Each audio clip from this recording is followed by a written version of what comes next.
Hello दोस्तों। आज से हम एक नया टॉपिक शुरू कर रहे हैं, ए सेलुलर लाइफ। ए सेलुलर लाइफ बेसिकली लातूनी ज़ुबान से इसको अख़ज़ किया गया, जिसमें ए आ का मतलब होता है विदाउट एंड सेलुला का मतलब होता है अ स्मॉल रूम।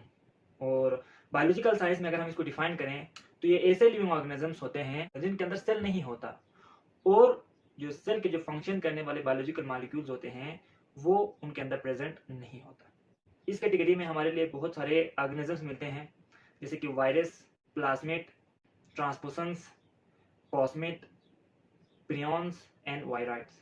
तो ये ऐसे ऑर्गेनिजम्स हैं जिनको हम ए सेलुलर की कैटेगरी में रख सकते हैं।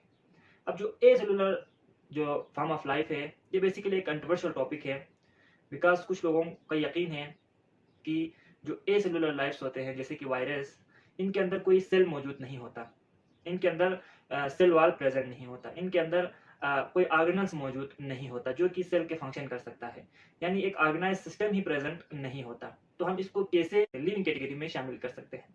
ठीक है, तो इनके अंदर क्या मौजूद होता है? बेसिकली एक डीएनए मौजूद होता है, उसके ऊपर एनवलप होता है।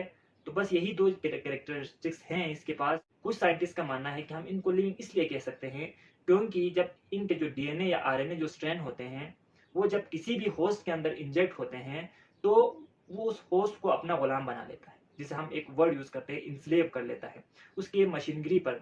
जैसे कि डीएनए पर, उसकी प्रोटीन्स पर ये अपना कब्जा जमा लेता है और उसको इंस्ट्रक्शन देता है कि भाई तुम अब मेरा काम करोगे, मेरे प्रोटीन बनाओ, मेरे प्लाज्मिड बनाओ, कि अपने जितने भी पार्ट्स होते हैं, बॉडी पार्ट्स, वो सब उससे बनवाते हैं।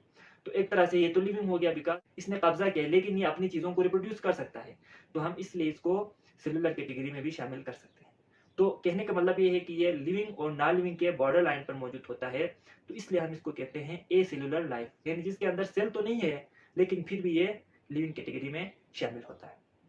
अब 2003 में एक नया वायरस डिस्कवर हुआ था जिसको मिनी वायरस कहते हैं। तो इसके अंदर ये खसूसियात थी कि ये अपने प्रोटीन्स खुद बना सकता था, यानी इसको होस्ट की जरूरत नहीं होती। यानी इससे पहले जितने भी वायरस डिस्कवर हुए थे, जितने भी ए सेलुलर लाइफ फॉर्म जहाँ हम जानते थे, उनके अंदर ये खसूसियात नहीं थी कि वो खुद से बना सकता था, बल्कि ये क्या करता था, अपने होस्ट के ऊपर अटैक करता था, उसको इन्फेक्ट करता था, उसको इंस्लेव कर लेता था, फिर अपने प्रोटीन्स वगैरह बनवाते थे। लेकिन 2003 में एक नया वायरस डिस्कवर हुआ जिसके अंदर ये खसूसियात थी कि इसको होस्ट की जरूरत ही नहीं थी, ये खुद से प्रोटीन बना सकता था।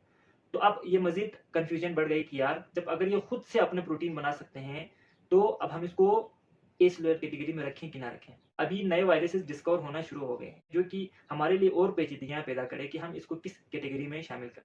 जितने वायरसेस डिस्कवर होंगे, जो सेल थ्योरी है उसको ये टक्कर देते रहेंगे। सेल थ्योरी के लिए एक चैलेंज का सामना होगा।